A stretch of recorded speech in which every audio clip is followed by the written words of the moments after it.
In this video, I'm gonna give you my top 5 essential tips on how you can camp and explore in Big Sur's backcountry, so stick around.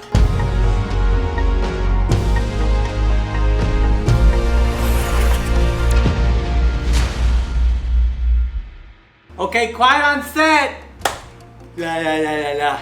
Big Sur is one of California's treasures, and exploring and camping in its backcountry is one of my favorite things.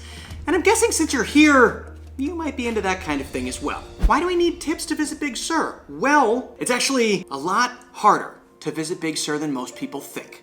What ends up happening is people visit Big Sur and they're unprepared, uncomfortable, and pretty much unable to take good care of themselves and the space around them. It's definitely an over-loving of nature. They're actually loving it to death. This is Cheryl Goetz, the fire chief of the Midcoast Fire Brigade in Big Sur. She's going to be helping me out in this video and providing some local insights. So how can you visit Big Sur and be the most prepared, the most comfortable, and the best steward of this land?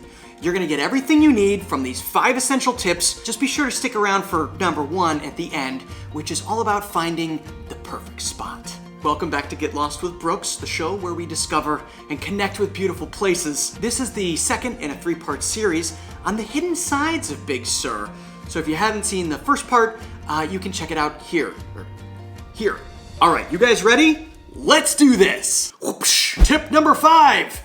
Understand the conditions. Big Sur has several conditions you're gonna wanna check out before you head there. Weather, bugs, fire, and closures. For weather, there's actually 2 zones at work here.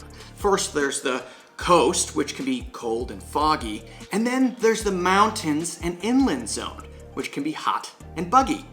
Being aware of which zone you're gonna be camping in will help you dress and pack appropriately. And one thing that you can do if you encounter flies when you're here is you can actually just give up on the ridge and go down to the waterfront. bugs are a real issue in the mountain and inland zone. So in the summer months, be prepared for mosquitoes and really annoying gnats. However, they do disappear in the fall and the winter. Now, we all love campfires, but fire happens to be kind of a big deal in Big Sur. What would camping be without s'mores? How do you have s'mores unless you have a campfire? But is that safe to do that? Tragically, Big Sur is actually on fire right now as I make this video, and it's not the first time. Our community suffered the loss of 57 homes during the Serranos fire in 2016, started by an illegal campfire. So checking for local fire restrictions is essential. I'll put a link in the description to make that check really easy. Suffice it to say, if fires aren't allowed, don't make one. And if you can make one, be sure you know how to put it out. Lastly, closures are an important condition to understand.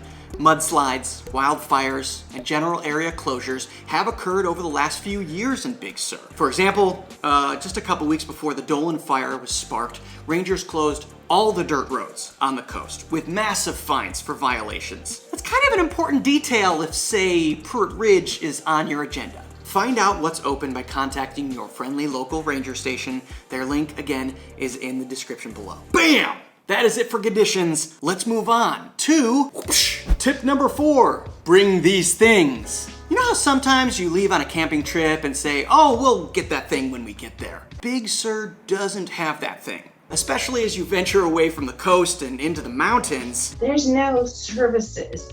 And how do you plan for that? Will you produce garbage? Probably.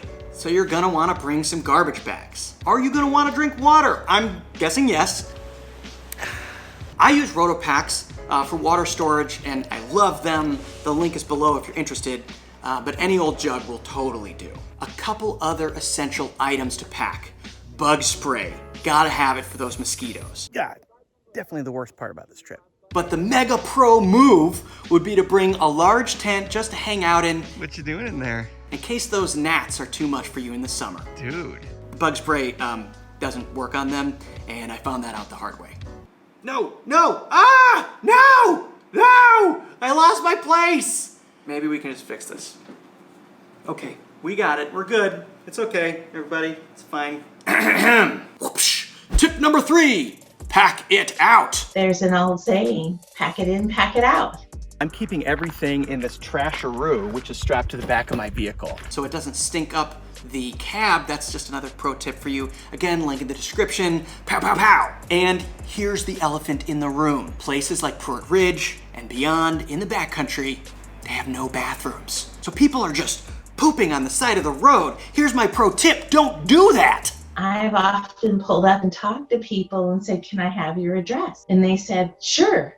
And they give you your address and they said, what do you want my address for? Because I said, because I'm going to come pull up in your front yard, use the bathroom at your front door, dump all my trash here, and then light a fire and turn on the radio. Have a plan to pack out your poo-poo and your toilet paper. I've been using a portable toilet product from a company called Clean Waste. It's great, it's comfortable, and totally not gross. Again, in the description below. But yes, since you're thinking it, Leave No Trace guidelines do approve of digging cat holes in a lot of cases. It's just that given the number of people that are visiting these places in Big Sur, we just need to take extra care. So if you do plan on digging a hole, be sure it's 6 inches deep and it gets completely covered when you're done. And do pack out your toilet paper instead of burying it. Whoopsh! Tip number 2, don't be a yeah, sorry, I just couldn't think of a better title for this tip. So parents out there, now you get to explain what that means to your kids. I think a big word would be respectful. Treat it hopefully as you would your home.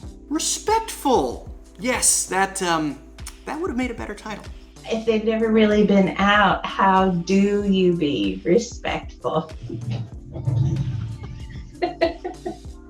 Big Sur is a patchwork of private and public land, so that means that your actions down there actually impact people who live there. One easy way to be a good visitor is to keep your music down at night. Another is to stay on trail when you're hiking or driving.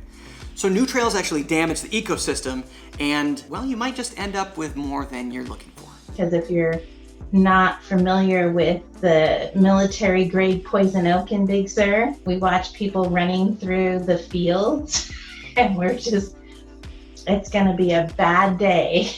So touchy. And camping in a legit spot actually matters a lot to the local community. So like illegal roadside camping and venturing onto private property, actually not super rad. Do your best to respect those posted signs and ideally do your research ahead of time.